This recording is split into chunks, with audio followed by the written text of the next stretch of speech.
ప్రధానమంత్రి మోదీ గారు పాపం రోజుకు 3:30 నుంచి 4 గంటలు మాత్రమే నిద్రపోతానని చాలాసార్లు ఇంటర్వ్యూలో చెప్పారు. ఇప్పుడు ఆ 3:30 గంటలు కూడా నిద్రపోనివ్వకుండా చేశారు జన్ జీ అని నేను నిన్న మొన్న తమాషగా అన్నాను. కానీ జరిగింది ఏంటి, ఆయన ఈరోజు కూడా నిద్రపోవట్లా. 2 రోజులు వరుసగా అర్ధరాత్రి వీడియోలు చేశారు, ఓకే. ఈరోజు కూడా మళ్ళీ వీడియో ఏంటి అంటే పరీక్షలను సంస్కరించడానికి ప్రత్యేకంగా టాస్క్ ఫోర్స్ ఏర్పాటు చేస్తున్నాం, అన్నీ చాలా పకడ్బందీగా చేస్తాం అంటే ధర్మేంద్ర ప్రధాన్తో రాజీనామా చేయించి ప్రహ్లాద్ జోషిని ఆ స్థానంలో నియమించిన తర్వాత కూడా సమస్యలేమీ తగ్గుముఖం పట్టలేదు, అంత తేలిగ్గా వచ్చిన అసంతృప్తి ఆగ్రహం చల్లారదు అనే ఒక విషయం పూర్తిగా మోదీ దృష్టిలో ఉంది. అంతేకాకుండా సంఘ పరివార్ కూడా దీంతో ఒకసారిగా ఉలిక్కిపడింది. ఉదాహరణకు ధర్మేంద్ర ప్రధాన్తో రాజీనామా చేయించిన చిన్న విషయం కాదు. కైలాస్ విజయవర్గీయ అని గతంలో బీజేపీ ప్రధాన కార్యదర్శిగా ఉన్న ఆర్ఎస్ఎస్ అనుయాయుడు నాయకుడు, ఆయన చెప్పాడు ఏమని, మొదటి రోజు నుంచి కూడా రాజీనామా చేస్తాను ధర్మేంద్ర ప్రధాన్ సిద్ధంగానే ఉన్నారు, మా పార్టీ అధ్యక్షుడే వద్దని నివారించారు నితిన్ నబీన్ అని. అంటే రాజీనామా చేస్తే తగ్గినట్టు అవుతుంది అనేది బలంగా పనిచేసింది. ఇప్పుడు రాజీనామా చేశాక కూడా ఆయన దగ్గరికి అమిత్ షా దగ్గర నుంచి నితిన్ నవీన్ దగ్గర నుంచి అందరూ ఆయన ఓదార్చారని కూడా మనం వార్తలు చూస్తున్నాం. ఇక ప్రహ్లాద్ జోషి కొత్తగా వచ్చిన ఆయన, ఈయన కూడా తక్కువ వ్యక్తి కాదు, కీలక వ్యక్తి. ఆర్ఎస్ఎస్ నేపథ్యం ఈయనది కూడా. విద్యా వ్యవస్థను ఆర్ఎస్ఎస్ నియంత్రించాలని చూస్తున్న ఆలోచన ధోరణికి ఆయన కూడా ప్రాతినిధ్యం వహిస్తారు. కార్పొరేట్లతో కూడా పూర్తిగా సంబంధాలు ఉన్న వ్యక్తి కాబట్టి ఈ రెండు కార్పొరేటైజేషన్, సాంప్రడైజేషన్, సెంట్రలైజేషన్ ఈ మూడు కూడా ప్రహ్లాద్ జోషి పూర్తిగా జయప్రదంగా పూర్తి చేస్తారు. అయితే ఆయన ఒకటే అంటున్నారు, ఇది నాకు కొత్త, నేను నేర్చుకోవాలని. తప్పకుండా ఎవరైనా నేర్చుకోవాలి, కానీ వ్యవస్థ సిద్ధంగా ఉంది, తను కేవలం దానికి ఆమోదం తెలపటమే. ఇలాంటి సమయంలో ప్రధానమంత్రి మోదీ తను స్వయంగా ప్రకటన చేయటం, కొత్త మంత్రి కాకుండా తనే ఎందుకు చేస్తున్నారు అంటే హీఈస్ కాలింగ్ ది షాట్స్, ఆయనే దీన్ని నడిపిస్తున్నారు, నిర్దేశిస్తున్నారు. ప్రధానమంత్రి ఏ శాఖనైనా దేని మీద అయినా చెప్పొచ్చు, కానీ తనే స్వయంగా విద్యామంత్రిని వేరే ఆయన నియమించే కూడా తను చెప్పడం. నందన్ నీలేకర్ని గతంలో ఆధార్ కార్డు దానికి సంబంధించిన యూనిక్ ఐడెంటిఫికేషన్ కార్డ్స్ అది ఇవ్వటం కోసం జరిపిన వ్యవస్థకు నందన్ నీలేకర్ని నాయకత్వం వహించారు. ఆయన అది వరకు ఇన్ఫోసిస్ వ్యవస్థాపకులలో ఒకడు. తప్పకుండా ఆధార్ కార్డుకు సంబంధించి కూడా అనేక ఫిర్యాదులు వచ్చాయి. ప్రపంచంలో అతిపెద్ద కార్యక్రమం అన్నప్పటికీ తీరదని పరిమితులు ఏంటన్నది కూడా సుప్రీంకోర్టు అనేకసార్లు తీర్పు చెప్పింది. ఇప్పుడు ఓటర్ ఐడిగా కూడా దాన్ని పూర్తిగా గుర్తించడానికి లేదని కూడా చెప్పేశారు. కాబట్టి ఆధార్ కార్డు యొక్క పరిమితి కూడా తెలిసింది. ఇప్పుడు ఆయన తెచ్చి తిరిగి పెడతా ఉన్నారు.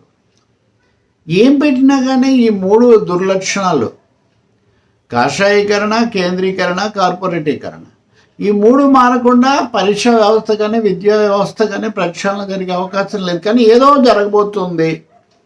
అంతకుముందేమో 10 ఏళ్ళు జైలు శిక్ష, 10 కోట్లు జరిమానా అని చాలా కఠినమైనవి తెచ్చామన్నారు. 10 కోట్లు వీళ్ళకి లెక్కండి, ఒక కాలేజే 100 కోట్లు సంపాదిస్తుంది. ఇప్పుడు 10 కోట్ల జరిమానాతో లీకులు ఆగుతాయి అనుకోవటం, 10 ఏళ్ళు జైలు శిక్ష, ఎవడో జైలుకు పోతాడు. వీళ్ళు ఇంతవరకు ఒక్క కార్పొరేట్ బాస్ అయిన జైలుకు పోవటం మనం చూసామా? కాబట్టి ఇవన్నీ కంటి తుడుపు వ్యవహారాలు మాత్రమే కాకుండా కపటోపాయాలు కూడా. మేము అది చాలా వేగంగా చేసాము, యువత భవిష్యత్తు కంటే ఏది ముఖ్యం కాదు, లీకేజీ మహాపాపం. మహాపాపాన్ని దిద్దడానికి మహా తీవ్రమైన చర్యలు ఉండాలి కదా, మార్పు రావాలి కదా. ప్రక్షాళనకి సిద్ధపడడం లేదు. రెండోది, ఏదో ఒకటి చేసాము అని తొందరగా విద్యార్థుల ఆగ్రహాన్ని చల్లార్చాలనే ప్రయత్నం. ఎందుకంటే ఒక ఆందోళన వీళ్ళకు ఉంది, పరీక్షల మీద, విద్యా వ్యవస్థ మీద వచ్చిన ఈ అసంతృప్తి అతి తొందరలో నిరుద్యోగ సమస్య మీదకి మారుతుంది. దేశంలో నిరుద్యోగం చాలా తీవ్రంగా ఉంది. 6 కోట్ల నుంచి 10 కోట్ల మంది వరకు కూడా సరైన పనులు లేకుండా ఉన్నారు. ఏఐ భయం వెన్నాడుతూ ఉంది. ఇలాంటి సమయంలో నిరుద్యోగం మీదకి కూడా పోతే, ధరల పెరుగుదల ఇలా ఒక్కొక్క దాని మీదకి పోతే ఏం జరుగుతుందనే ఆందోళన కూడా ఉంది.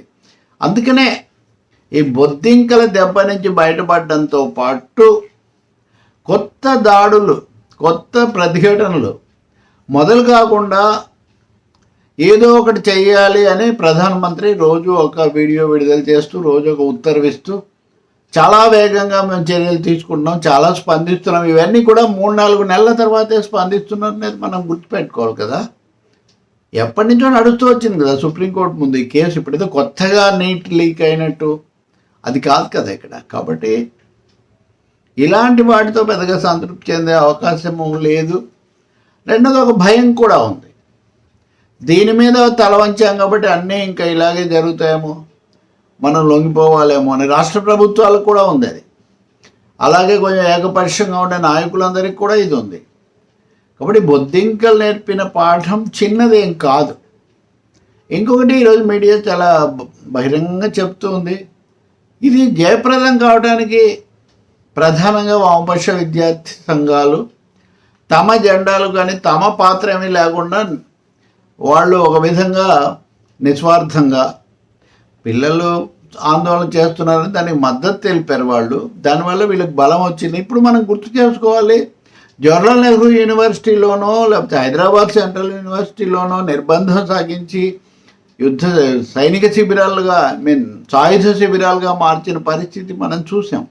అంటే విద్యార్థి ఉద్యమాలను అణచివేయడానికి యూనివర్సిటీలో నుంచి చైతన్యం రాకుండా ఉండడానికి అంత ప్రయత్నం చేసినా అది రానే వచ్చింది. ఇది చాలా కీలకమైన పరిణామం కాబోతుంది. ఇప్పుడు రైతులు ఒకవైపున కథలు వస్తున్నారు, కార్మికుల్లో కూడా ఈ కొత్త లేబర్ కోడ్లు అలాగే ఈ గ్రామీణ ఉపాధి పథకాన్ని జీవీ రామ్జీ అని చెప్పి దాన్ని పని దినాలు తగ్గించి వేతనాలు ఏదో మొక్కుబడిగా పెంచినప్పటికీ పని దినాలు బాగా తగ్గించడం, వీటన్నిటి వల్ల గ్రామీణ కార్మికులు కూడా తీవ్ర అసంతృప్తి ఉంది. ఇవన్నీ ఇప్పుడు ప్రజ్వరిల్లుతాయి అన్నటువంటి ఆందోళన వల్లనే ఏదో వేగంగా చర్యలు తీసుకున్నట్టు చేస్తున్నారు. మంత్రివర్గ పునర్వ్యవస్థీకరణతో కూడా మరికొన్ని తరాలు తప్పిస్తారని కూడా చెప్తున్నారు.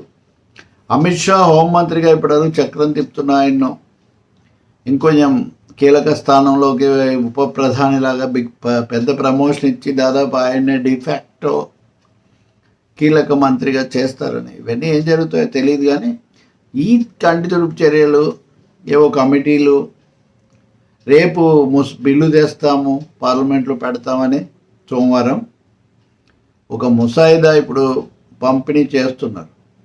వీటిని ఆమోదించడం, ప్రతిపక్షాలు బలపరచడం అన్నది ఎంతవరకు జరుగుతుంది, వాటికి చాలా అభ్యంతరాలు ఉన్నాయి. రెండోది విద్యార్థులు ఆమోదిస్తారు అన్నది కూడా సమస్య.